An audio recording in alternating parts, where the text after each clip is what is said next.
नमस्कार. नित्य साधना यूट्यूब चॅनलवर मी नरेश खोचे आपले सर्वांचे हार्दिक स्वागत करतो. मित्रो, महाराष्ट्रात आषाढी वारी आणि कार्तिकी वारीला वारकरी पायी विठ्ठलाचे दर्शन घ्यायला जातात. परंपरेनुसार ही वारी घडते.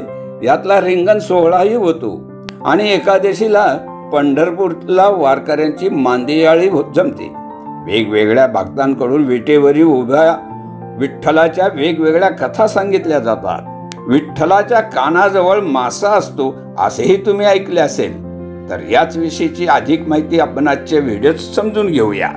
मित्रो, श्री विठ्ठलाचे हात कटेवरी ठेवलेले आहेत. उजव्या हातात कमळाचा देठ असून हात उताना अंगठा खाली येईल असा टेकवलेला आहे. तर डाव्या हातात शंख आहे. श्रीचे कमरेला तिहेरी मेखला आहे. छातीवर उजवीकडे भृगु ऋषींनी पाद स्पर्श केलेली खून देखील आहे. ब्रह्मदेव निघालेली नाभी आहे. कमरेला वस्त्र आहे. मित्रो, वस्त्राचा सोगा पावलापर्यंत आहे. डाव्या पायावर मुक्तकेशी नावाच्या दासीने बोट लावलेली खून आहे. अशी दगडी विटेवरी उभी असलेली मूर्ती आहे. विठ्ठलाच्या कानात असलेली मकर म्हणजेच मासे यांची कथा काय आहे? माशांना पांडुरंगाच्या कानात स्थान कसे मिळाले असा प्रश्न अनेकांना पडतो. मित्रो, याचं खरं उत्तर असं आहे की विठोबाच्या कानात मासे नाहीत तर माशाच्या आकाराची कुंडले आहे. महाभारतात कर्णाला जन्मताच सुवर्ण कुंडले आणि कवच होते.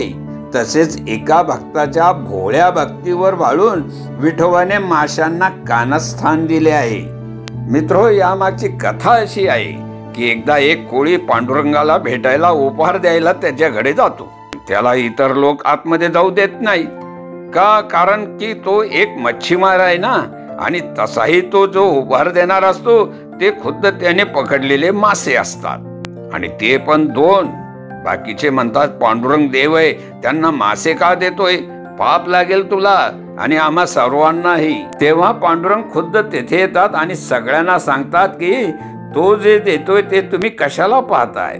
त्याच्याकडे काही नसून तरी तो देतोय त्याकडे पहा. आणि मला जे काही तुम्ही भक्तिभावाने देणार ते मी अत्यंत आदराने आणि मनापासून स्वीकार करेल. मग ते काही असू द्या. कारण मी ही सृष्टी चालवलेली आहे.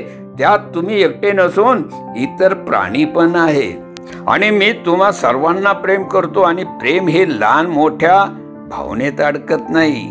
असं सांगून ते त्या व्यक्तीकडून ते 2 मासे घेतात आणि सर्वांना समजलं पाहिजे की सगळे समान आहे म्हणून आपल्या कानात कुंडलासारखे घालून घेतात. तर मित्र, ही होती पंढरपूरच्या विठ्ठलाच्या कानाजवळ मासाची आकृती काय याविषयीची विशेष माहिती.